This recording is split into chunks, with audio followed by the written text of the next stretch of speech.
Good day, everybody, and welcome back to the Off Course podcast. I'm Matt. That's Dan. We've got a lot to cover today, but we're going to open the day by talking a little bit more about our own personal rounds. Dan finally got out for his first round of the year.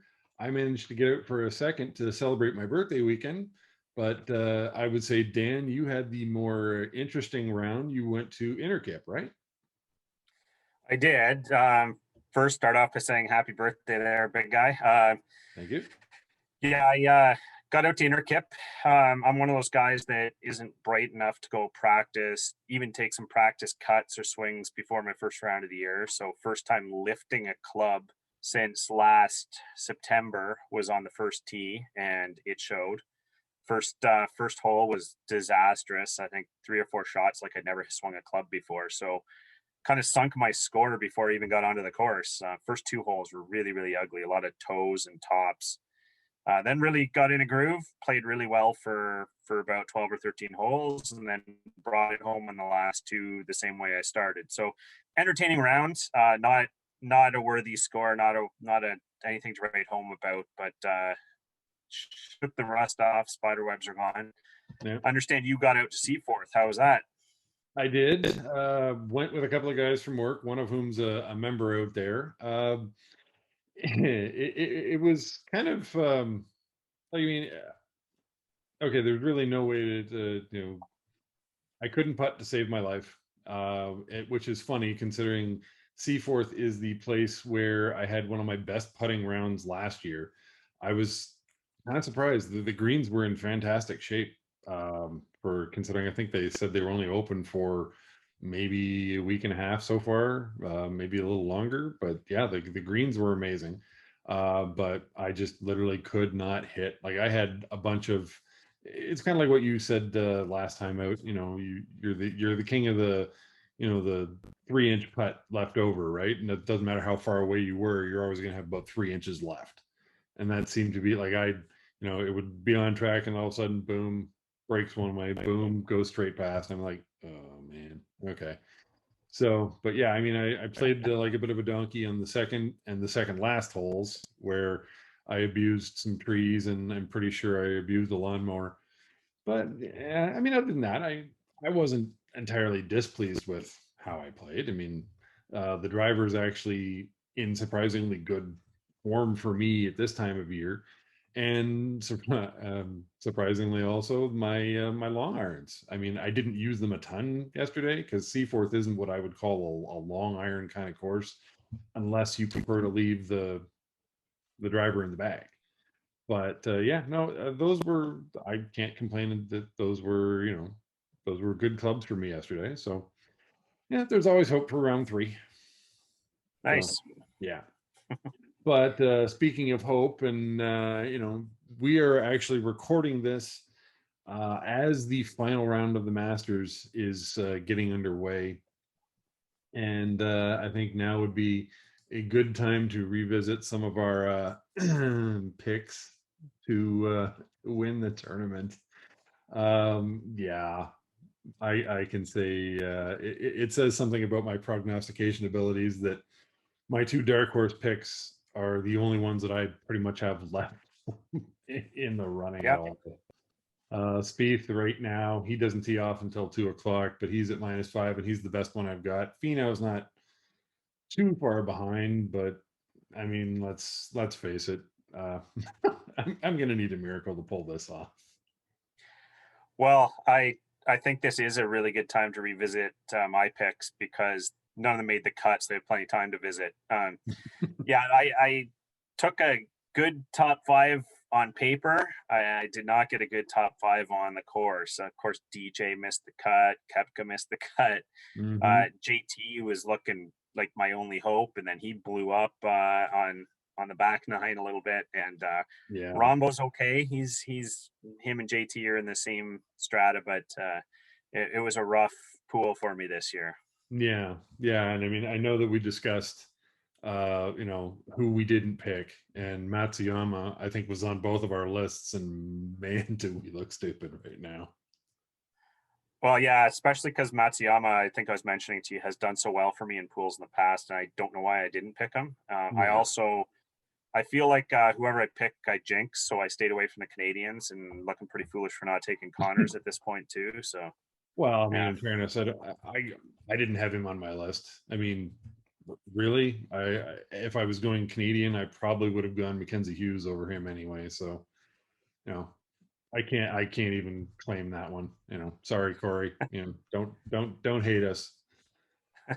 But okay, so with that said, we have a chance at redemption here, and welcome everybody to the Two Iron Lefty Bracket Madness tournament. This is our version of March Madness plus the World Golf Championship match play tournament rolled into one. It's a single elimination 32-man tournament that we kind of concocted to, see who would win. 5 wins are required to claim the title, and the winning golfer is determined by a different formula in every round using statistics selected at random from the PGA Tour. So for the round of 32, we're going to use the following statistics. So greens in regulation percentage plus shots gained total, with that sum then divided by the player's scoring average.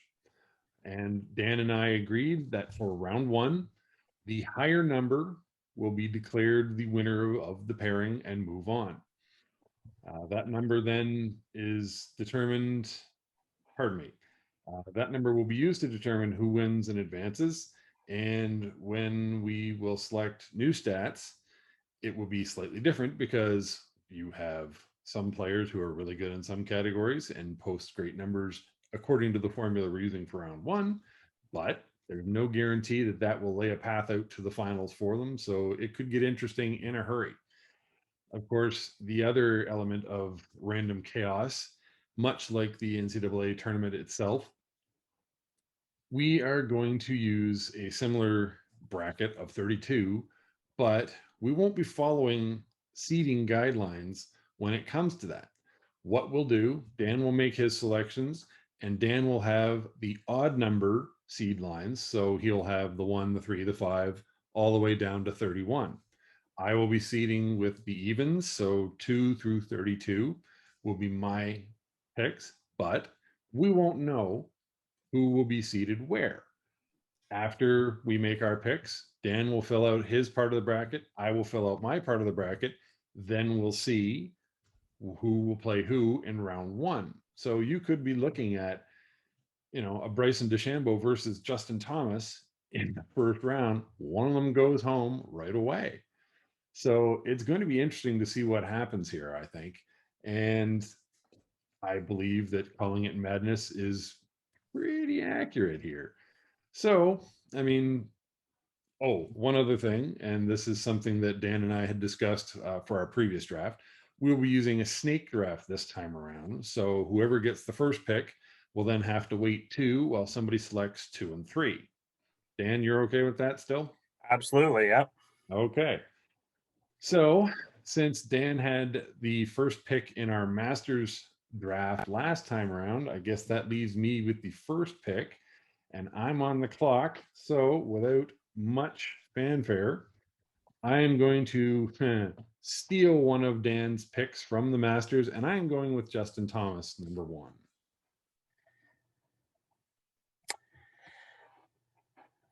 Very good, very good. Here, Yep, he and I were due for a break anyway. So fair enough. yeah, I'm looking at I'm going to go a little off board here. Ooh, Well, not really, but I'm going to go with Victor Hovland for my first. Okay, nice pick. I can get behind that. I was going to take him, so. Sorry, I know this is a little bit of a crapshoot. So I guess if we're doing snake, I'm up again. I'll do. I'm going to go with Xander Schauffele for my second one.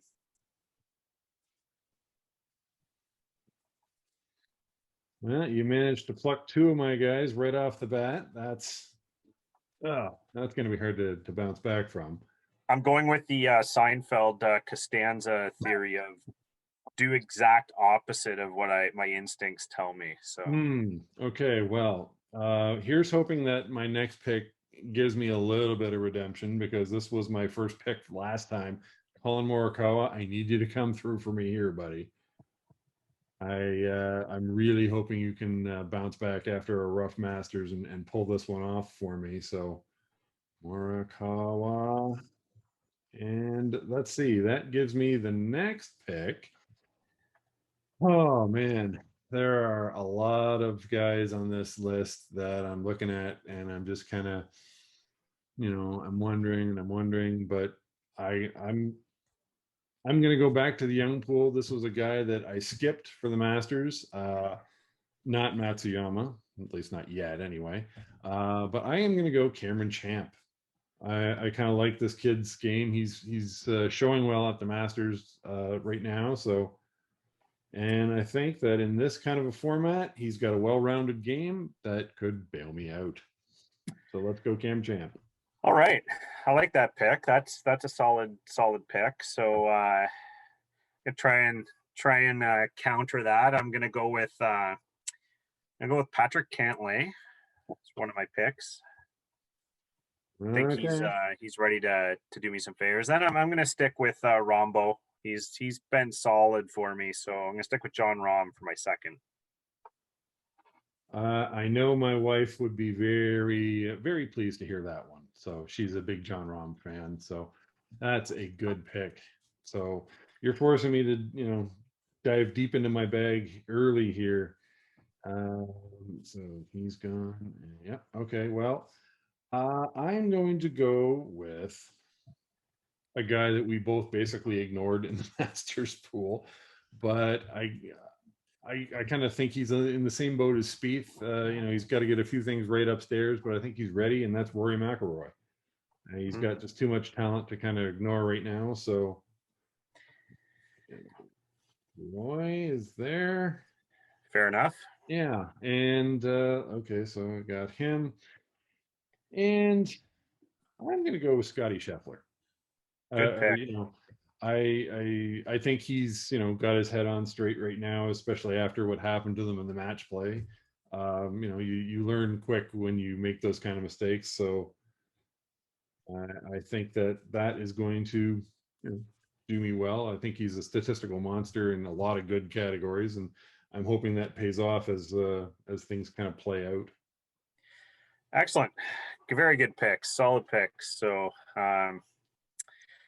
all right, I'm going to come back with a guy that owes me one, and that is DeChambeau. Oh, okay. Gonna have him on the roster and hope that he can continue the laboratory experiments that have gotten him up to the top. And then my other guy, I'm gonna go slightly lower off the board here, and I'm gonna take Webb Simpson as my other pick in this round. Webb is another one of those guys that he's a bit of a sneaky stat monster. He puts up really good numbers across the board. Doesn't always translate into wins. So that, you could be looking at a Final Four pick right there, depending on how everything shakes out, right? Yeah, he hangs around. Yeah, that's a good way to put it, actually. Yeah, that's a really good way to put it. Well, we're getting into the nitty gritty of stuff here, and there are, that's just it. There are a lot of guys who I want to pick, but I'm not sure. I'm looking at a guy like Matthew Wolff, but I'm also thinking, okay, what's his disqualification from the Masters going to do to this kid's confidence? He could, I was worried about his twitchy swing before. Now I got to worry about something else. So I think I'm going to avoid him for now. But I've got a guy out there right now who's been playing really well in Europe. No, you know what? I was going to go Tyrrell Hatton here, but I think I'm going to have to put him on the shelf at least for the next couple of picks. I'm going to go Max Homa. I think that's a decent pick for right here. I think he's got lots of available skill, and I think he could, honestly, I think he could actually be a factor in the major season going forward. It's a gut hunch. I have nothing really to back that up other than that. Underrated. Yep. Yeah. So that's one. Um, hmm. I never thought I'd see myself drafting this guy, but just given how volatile his game is, but Bubba Watson. I gotta go with a lefty here. I gotta go Bubba. Got to get a lefty in there, Harris. Like Yep. earn your name. Oh Yeah, yeah. no, that's solid roster you're building there. And if we add the category of yelling at the gallery, you're the early lead for sure. Well, I'm sure when you take Paul Casey, I'm sure that'll all balance out, right? Well, no, Challenging I'm going to leave patrons to Paul on the fight. table for now. Okay. I got two picks lined up here. I'm gonna take DJ. Okay. I was wondering how long he was going to be sitting out there. Yeah, I couldn't leave him out there any longer at this point. I'm gonna take DJ, and then just in case things are not going my way, I think I need a few extra tools in my bag. Cheating is a good thing to have. I'm going to take Patrick Reed.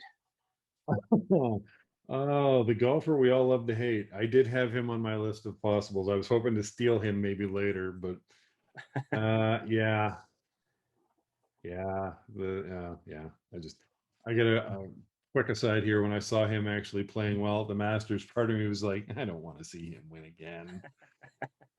I just couldn't. Yeah, sorry, but I couldn't. He's one of those guys where I don't feel bad cheering against him. It's just one of those things. I don't know what it is, but that's it. So No, I okay. know. Yeah, know Oh, exactly what you mean. yeah. Okay, I'm gonna follow your lead here, and I think for my next two picks, I'm going to maybe go off the board a bit. One of them might seem a little facetious to say that right now, but I'm gonna go Hideki Matsuyama.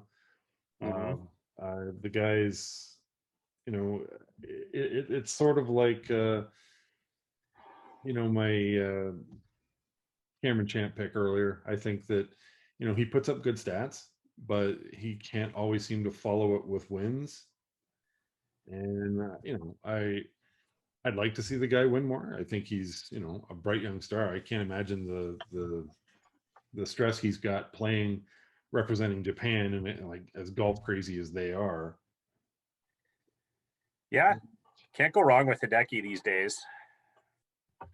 So yeah, that'll be one. And the other one here, I'm going off board, and I'm going to go Henrik Norlander. Hmm. A bit of an unknown, even to golf nuts like you and I, but he's a young kid who can mash the ball, from what I've seen. So who knows? Maybe I'll get lucky and we'll get a three-stat category of driving statistics that makes this a smart pick. But we'll see. We'll see. It's one of those. There's a reason why they call them flyers, right? Yeah, well, you got to take some flyers if you're going to win this thing. So that's interesting. I like that combo you just brought to the table here. So I'm not going to go quite as off board here. I'm going to take Koepka for one Okay. of my picks. Figure he's due for a resurgence here, so gonna throw him in the lineup, and then what the heck? Just because I don't want to get burned twice in the same week, I'm gonna throw Corey Connors on the roster as well. All right. Little Canadian content. Well, I will see your Corey Connors, and I will match you with Mackenzie Hughes with my next pick. Very good.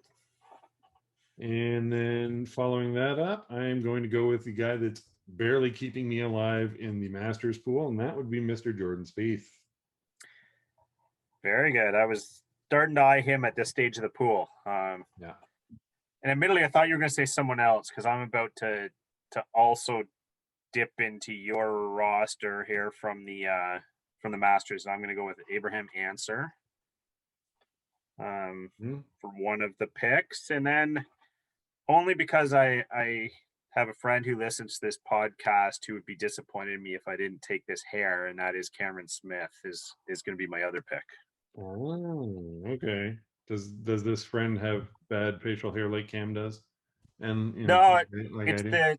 the semi mullet thing he's got going on that's appealing, I think, to the gallery here. So we'll take it for Gotcha. no other reason than the flowing locks. Gotcha. No, at this point, that's as solid reason as any to grab a guy at this point. Okay, well, I'm going to dip back into my Masters pool one more time, and I'm going to go Tony Finau. Just because, again, he's one of those guys I find myself cheering for no matter the situation. And, I would actually really like to see him win. And I'm going to go with a guy that, this is going to sound bad when I say it, but everybody's going to have to stop and ask, you mean that guy's not an accountant who just snuck out there? And that's Kevin Kestner. Yeah. I mean, you look at him and it just screams, I'm a bookkeeper. I'm not a golfer. I'm a golfer on the weekend. But he puts up some good numbers, and I think that's a quality grab for me right here. So Yeah, those are two quality picks to be getting at this stage of the pool. So yeah, no problems with those picks. So I'm gonna also give a guy a chance to redeem himself for not helping me out too much at the Masters. I'm gonna take Daniel Berger. okay, Feel like yeah. he's on the cusp. And then with my other one, I'm going to go with the guy who will want to redeem himself somewhat, but also a bit of a can be a bit of a stat monster at times, and also on the cusp. And that's Neiman, Joaquin Neiman. Okay.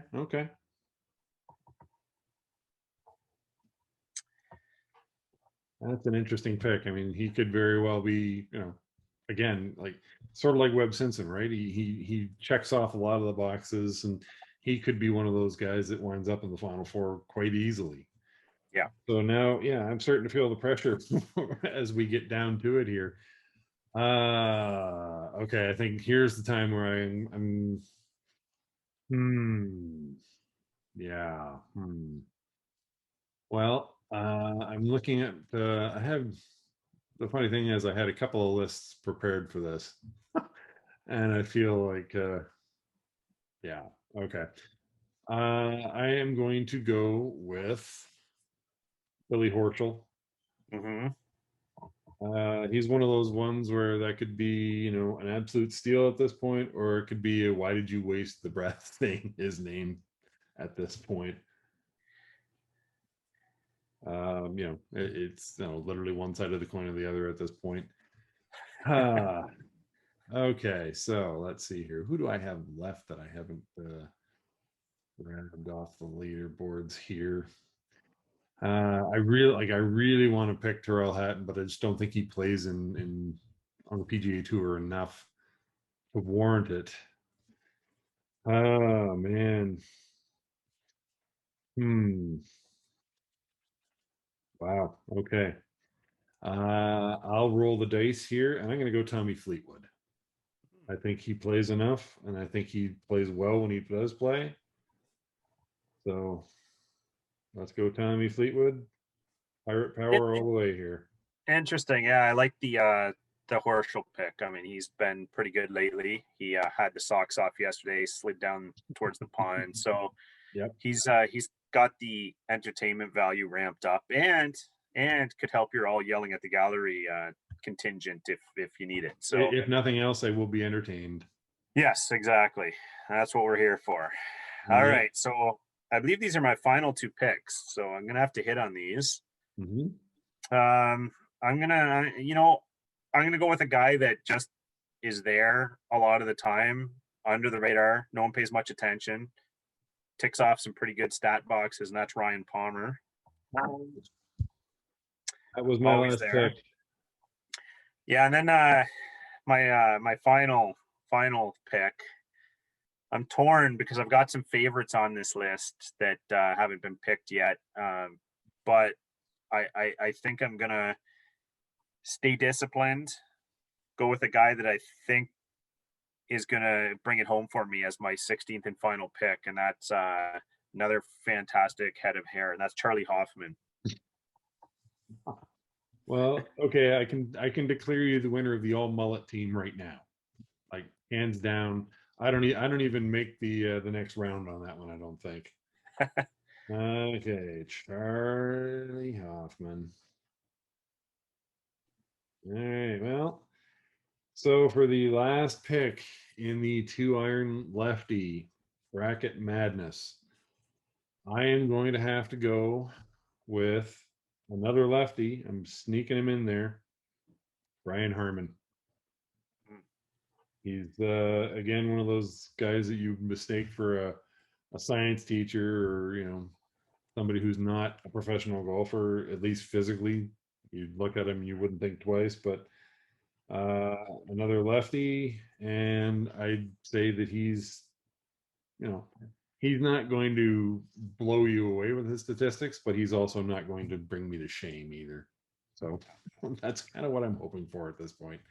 Yeah, no, I think he has a semi-disappointing head of hair. I'm not sure he'd make my roster. I think he's more along my speed here, to be perfectly honest. So yeah, that's one of those things where if I'd made that more of a priority, who knows? Maybe I would have had a completely different looking team, literally and physically. Yeah, I'm trying to Oh. go off board here with my picks because, trying to pick the guys I think are actually going to be good at golf did not work out for me at the Masters. So we're taking some different tactics here. Yeah, yeah. See how this works. Nothing beats Costanza logic in certain circumstances. I will give you that. Exactly. It's going to be the summer of Dan here. Well, here's hoping it turns out better than Summer of George did. Oh man. Okay. Well, that's it for the draft portion of our podcast here, folks. This is going to be a short one. So yeah, we will post our results of our seeding the next time out, and then we will begin the first matches of the tournament. So you can look on www.2ironlefty.com. There will be a special page set up for the Bracket Madness. You'll be able to follow along. So please make sure you send in your comments and tell us what idiots we are on our social media channels. That's on Instagram, on Twitter, and on Facebook. You can find all three there. And in 2 weeks, I believe, we will be back with our next episode to reveal the bracket and go forward. So, Dan, thank you very much, as always. Good luck with the backyard renos. I'm very much looking forward to seeing what's going on over there. Yeah. And until then, everybody just keep hitting it straight, but not at us. Thank you, Matt. See you, everyone.